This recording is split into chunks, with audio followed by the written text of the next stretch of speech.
We're told lightning will only strike a house once. But diabetes hit the Ramirez home twice. And during the game, he's the quarterback, and he was out there, and all of a sudden, he almost couldn't stand up. I just remember looking up, I was just like, my eyes like half closed. Just looking at the sky, I was like, what's going on? In 2016, Jody and Freddie were told their son Ryan had type 1 diabetes. I prayed the whole way to the hospital. I was like, please let this be a fluke thing. And even when we were in the hospital, we were, wishing that the nurse would say, no, it was nothing, he's sick. I wasn't surprised because I had suspected it, but I was heartbroken, terribly heartbroken. Hey, Ashley. The Ramirezes knew the symptoms of type 1 diabetes because 2 years earlier, they got a call from their daughter Ashley in Orlando. How's your sugar been? Good. All right. Ashley was a student at Central Florida when she was told she had type 1 diabetes. I couldn't cross the street without making my fiance, then boyfriend, pull over and get 2 liters of water, and I downed them in front of him in about 30 seconds. And that's when I knew I had a problem. Yeah. At that time, the Ramirezes didn't know a lot about diabetes, didn't know what Ashley was facing. Okay, she takes a pill, I guess she'll be fine. I didn't realize the magnitude of what a lifestyle change for our whole family was going to be. Jody tried to convince Ashley to transfer to UM so they could help her cope with diabetes. She said no. And I didn't want to leave because I saw that as giving up. But I said, okay, diabetes 1, I'm going to return home. And then I had options. Ashley was certain she could handle diabetes. Love you. Back home, her parents knew a young Ryan could not do the same. And looking back, there were some really scary days. Really scary days. Jody and Freddie worried then and worry now, and at first, so did Ryan. I was really scared of it before I got diabetes and just when I started, but now that I'm used to it, it's okay. Ryan is okay because of Freddie and Jody. They can't keep a close eye on their daughter, but they don't take their eyes off Ryan. Ryan is with us at all times, he sleeps with us. So we're around him all the time. Our daughter, we have to rely on her taking care of us, and she does a great job. Freddie handles the mornings. And then before I start my day, I check him and I prepare his breakfast. Everything's calculated, everything's regimented. Jody takes care of the afternoons and nights. I check him before we go to bed.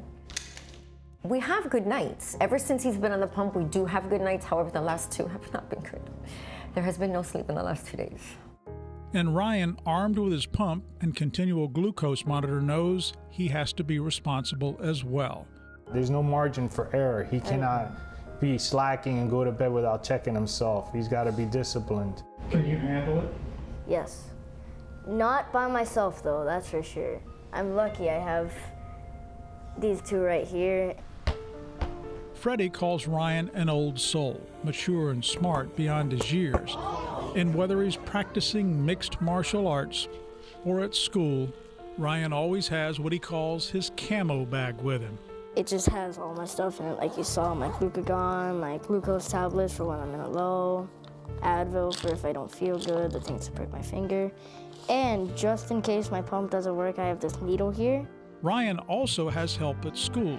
Do you want to check your blood sugar? With a nurse that keeps an eye on his blood sugars. Prick my finger. That nurse is Jody's eyes. We have an amazing nurse this year. We were blessed. She's in communication with me all day long. Yesterday he had a substitute nurse and I was dying because I wasn't hearing from her. So yesterday was very stressful. It's always stressful for the parents of a child with diabetes, but their team effort makes it a little easier. And his strawberries. While we were talking, I noticed Ryan checked his pump. A few feet away, Freddie knew why. That's a high, right? So then, yes, sounds like it. What does it say? 211 going up. You can't control diabetes perfectly. No matter how hard everyone works, it's a dangerous disease, and Ryan still has his highs and lows, leaving the 9-year-old wondering why he has to live attached to a pump and a monitor every single minute of every single day. I feel sad at why isn't me, but I feel like that I can't just constantly complain or else that's just gonna make it even worse. Yes. Back in Orlando, Ashley kept her diabetes under control and got her master's degree in neuroscience. She's now planning to become a physician. Really, after a period of adjustment, you can succeed despite what you're given. And I mean, that's one of the reasons why I'm becoming a physician. 2 parents with 2 children battling diabetes and 2 children with great attitudes about it. I am thankful. Yeah. And I won't complain because he doesn't. Ryan doesn't complain. Maybe he gets that from his mother and father, who are very involved in the Juvenile Diabetes Research Foundation, where they see how lucky they are that the money raised by the JDRF pays for the research to create devices like this to make Ryan's life better. So even though, it's a terrible thing, but we get a little comfort that we're able to have this modern technology that kind of gives him as much of a normal life as possible, and we're very grateful for that. The smart little guy has trust in that technology, trust that fundraisers like tonight will help create a cure his family believes will allow him to one day leave his camo bag behind. Having a cure would be much better. Stay hopeful Try to stay positive. because there will be a cure. I know there's going to be a cure.